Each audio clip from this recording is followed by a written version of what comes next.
What is the difference between the leading tone and subtonic?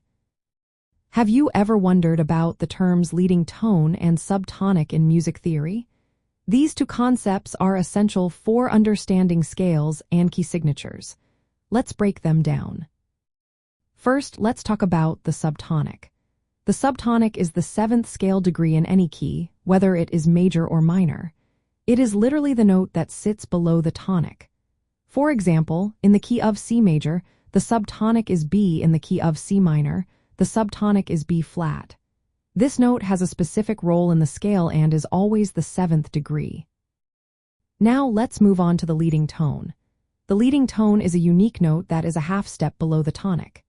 In major scales, the leading tone is typically the seventh scale degree.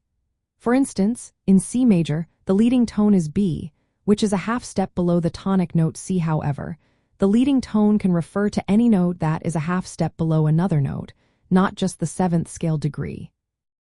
So, what are the key differences between these two terms? The subtonic is a more general term that always refers to the seventh scale degree. On the other hand, the leading tone is more specific. In a major key, the subtonic is also the leading tone since it is a half step below the tonic. However, in a minor key, the subtonic is not a leading tone because it is a whole step below the tonic. Understanding these differences is helpful for musicians. The leading tone creates tension that resolves to the tonic. This technique is commonly used in music composition. Knowing when to use the leading tone and subtonic can help musicians analyze and create music more effectively.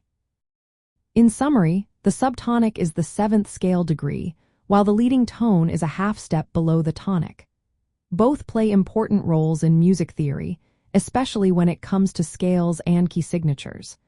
By grasping these concepts, musicians can enhance their understanding of music and improve their compositions.